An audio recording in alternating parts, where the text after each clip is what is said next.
สบายดีและก็สวัสดีพ่อแม่พี่น้องสำหรับมื้อนี้ก็บ่าวพรก็เดินเข้าป่าคือเก่าแล้วว่าเป็นจังไดการหากินของเฮาสำหรับมื้อนี้เนาะสามารถทุกคนมาติดตามได้ในการเคลื่อนไหวของเฮาสำหรับมื้อนี้เนาะโอเคทุกคนรับชมให้ยาวๆเลย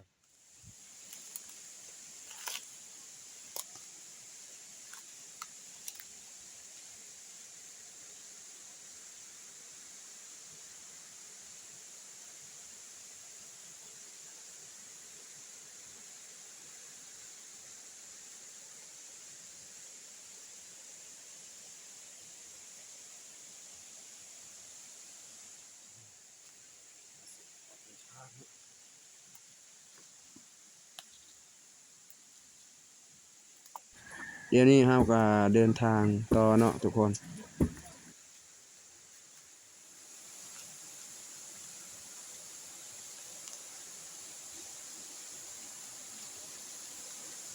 ตอนนี้เฮาก็ไปต่อเนาะทุกคนเฮาสิมาถ่ายตาดเนาะธรรมศาสตร์ของบ้านเฮาเนาะแต่ว่าเป็นจังไดนะนี่มาถ่ายแล้วก็อยู่เทิงก็มีตาดคือกันเนาะโอ้นี่ทุกคนปล่อยหมูป่านี่โอ้ประมาณก็มื้อซื่นเนาะเราไปนี่แต่เทิงพุ่นเรามาแต่เทิงนี่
อากาศบนนั่นก็มันมีแฮวที่เขาใส่เนาะแต่ว่าบางทีเนี่ย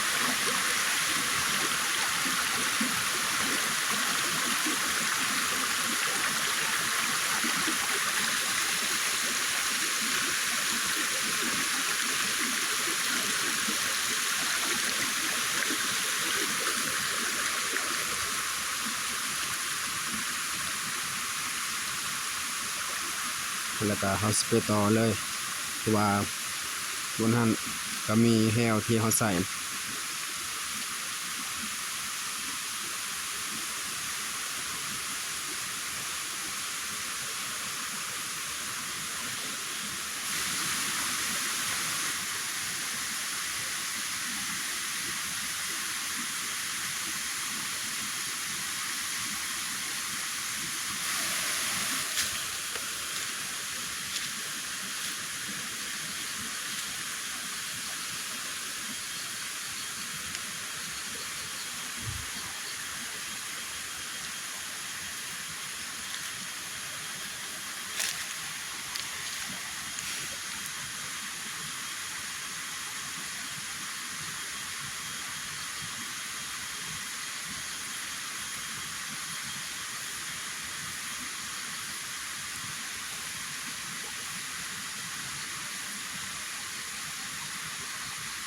บอลหมูป่าแล้วดึกเนาะบอลมันอยู่เนาะทุกคนเด็กเลิกบอลหมูป่ามันอยู่เนาะประมาณกับ4-5 โตแหละมันอยู่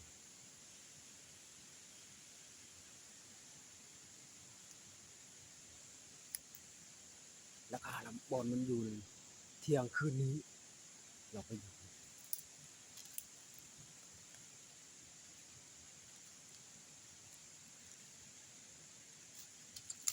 อ่าบอกคน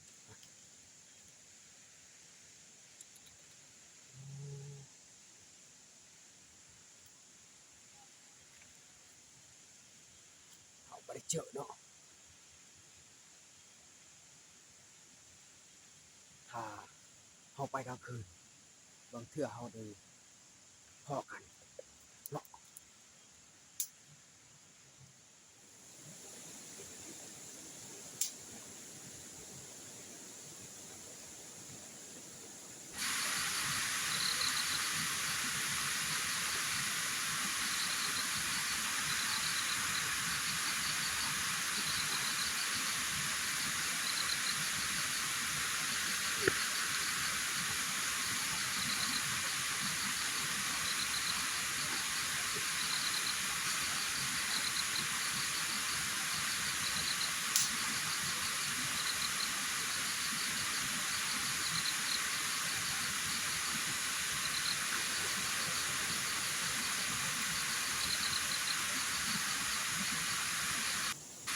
แล้วก็เขาสิเข้าไปบอนมันมีถ้ำอยู่ลุมเนาะแต่ว่าเขาสิไปเบิ่งตัวมักตัวนั้นตัวเงินมากอยู่บอนหันเลยก็เลยเขาสิมาเบิ่งนี่บอนมันอยู่ถ้ำที่บอนมันอยู่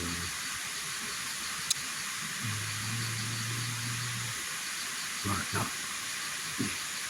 มันไม่ไรแต่ว่าเดี๋ยวนี้เราไม่ดู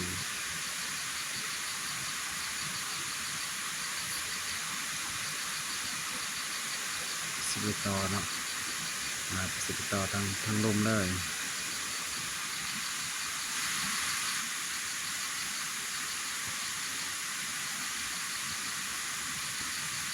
โอ้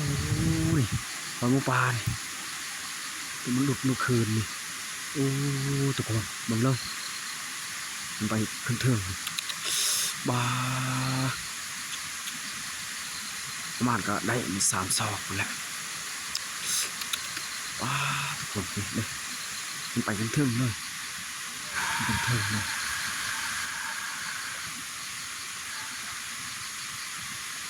ขึ้นสิขึ้นไปเทืองเลยนี่บอล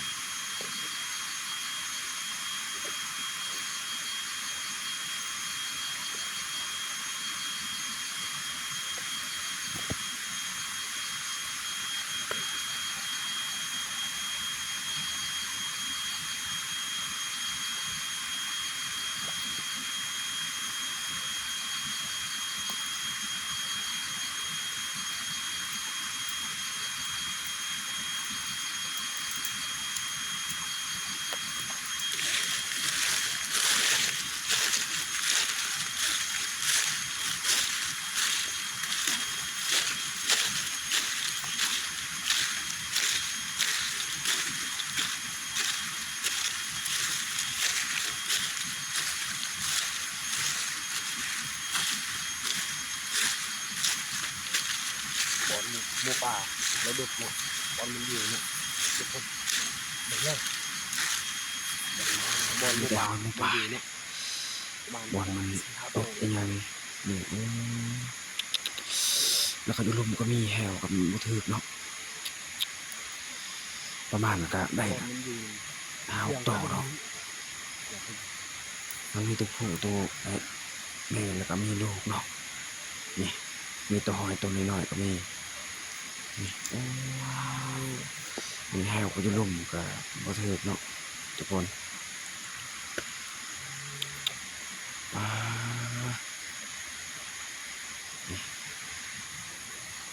เจอเนาะนี่หอยตรงนี้ แล้วก็บอนปลูกไม้มันก็มีแหว2หลังเอาใส่ก็บ่ได้อยู่เทิงก็มีบ่ได้เนาะ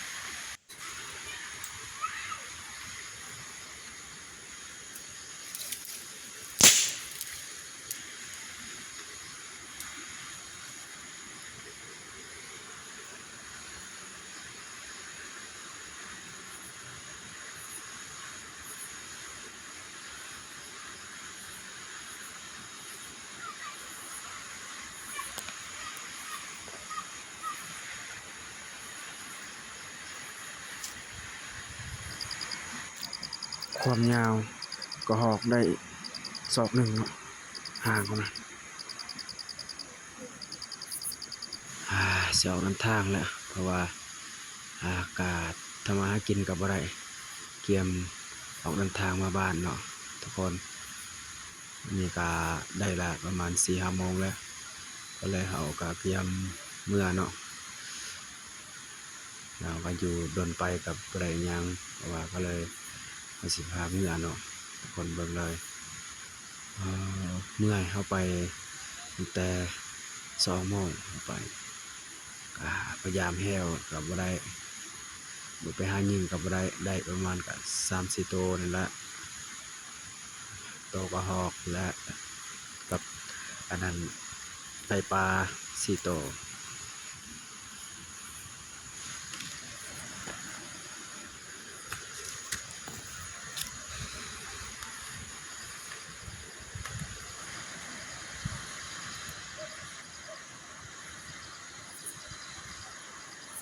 ธรรมศาสตร์